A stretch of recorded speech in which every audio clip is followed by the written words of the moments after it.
But I would love to hear both of your opinions on healthcare and what should be the role of government in deciding healthcare. Here's the thing. The United States is the only first world nation that does not offer universal healthcare. I think healthcare is a human right. I think every American should be entitled to healthcare. I think every American should be able to go to the hospital if they need to without kind of worrying about without worrying about expensive fees. And I know that healthcare is a pretty big topic. It's very polarizing, but I guess one thing from my perspective, I guess ultimately I would be in favor of single payer health insurance where it's completely government run. However, I don't know if that's necessarily feasible right now. I guess that's kind of where I deviate from the left a little bit in that A, I don't know if it could pass Congress, and B, I don't know. I think the payment of it is definitely an issue, but I think it is time that the government provides health insurance for every American who needs it. And eventually, I think the main goal would be to shift to single payer healthcare. That's my view on it. All right, and I guess I'll respond. My view is that, the United States culturally, politically, and I guess and our values are very different than, Western Europe. They're essentially politically and ideologically almost like exactly the same. Other countries have their own different ideologies, and the United States specifically has its very own different ideology, values. We differ on other countries in a lot of things, gun control and gun rights, gun regulations, freedom of speech.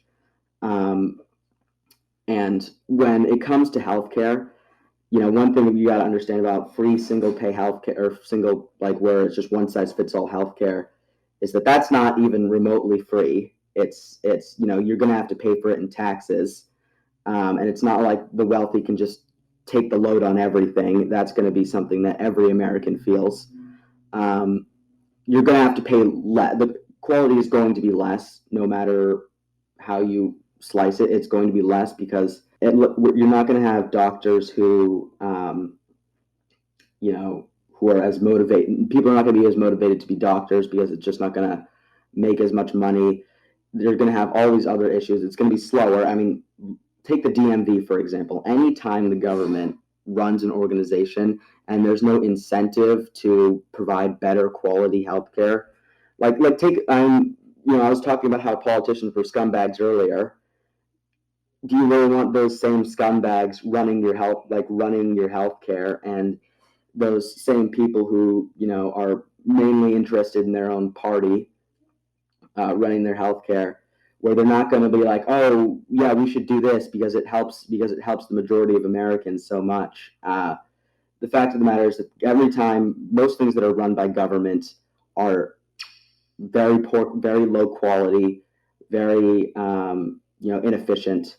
And I guess my view on healthcare is I don't want anyone to die from something that's super stupid, but I also don't want to pay for someone making bad decisions. I don't want to pay for, if someone gets lung cancer from smoking, once again, I'm a big fan of personal responsibility. If you get lung cancer from smoking, like, you made the decision to smoke, you have to suffer the consequences of those actions. So my philosophy on healthcare is I want very, very, the government to provide. The only thing the government provides is a very, very basic form of healthcare where you don't die from something stupid. This is a big moment, though, that a libertarian, that you, George, a libertarian, at least partially supported a government-based healthcare system. And I think that's actually partly Joe Biden's plan for healthcare is to provide every single American a basic low-level form of healthcare so that everybody gets to go to the hospital when they're sick, and that people can build on top of that with more advanced healthcare options as they see fit. So actually, I think that actually your sentiment actually reminds me a lot of Joe Biden's healthcare plan. And one quick thing about your point about politicians being scummy, I think the healthcare insurance companies are even more scummy.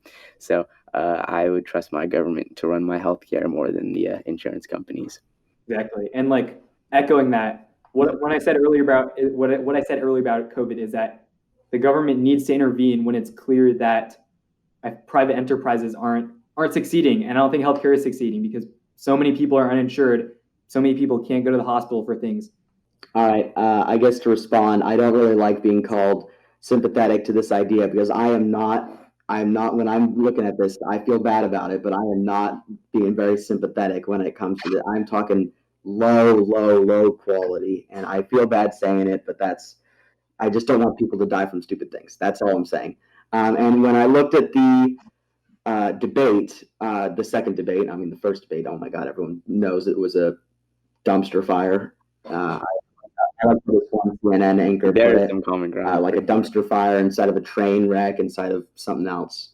I can't remember the entire thing, but it was funny. But during the second debate, when they both, it was, I'm going to keep it short, but essentially they were asked, what would you do if universal health care was eliminated by, or was voted unconstitutional by the Supreme Court? And essentially they didn't answer the question because the reality of the matter is they can't do anything if it was voted unconstitutional because that's just not what their power entails. But what they decided to do was take that opportunity to describe their basic healthcare thing, and it basically both candidates sounded exactly the same on their healthcare. It's like we're going to Trump was saying we're going to fix Obamacare and make it better and cheaper and make sure the right people have it. And then Biden was saying I'm going to introduce BIDENCARE, and it was both pretty similar. Like both sounded exactly like what I described, like a very basic level of I don't want someone to die for something stupid.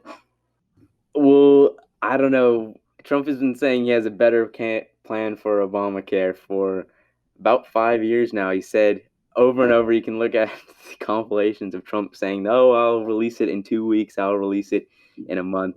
And somehow we've never seen this plan, and we still haven't seen this plan. And he's hiding it until after the election. So I don't know if he does have a plan, but I know Biden does, and I know that Biden was part of Obamacare. So that's part of the reason why I trust his healthcare plan. And the last thing I'll add is that I find it kind of interesting that after Trump received his care for COVID at Walter Reed, he was praising Walter Reed for what a great job they did, how they made him all better. But it's interesting because if you look at it, Walter Reed is 100% socialized medicine. The money from Walter Reed comes straight out of taxpayers' pockets. So Trump loves free healthcare when it's for him, but when it's for everyone else, I don't know. He just has an issue with it. It's kind of just how he talks. He talks in extremes. He talks this. We have the best this. We have the best that, and we all know the Donald Trump impression. So it could be. I definitely see like you can kind of say a gotcha, but I don't really see it as like as an integral argument.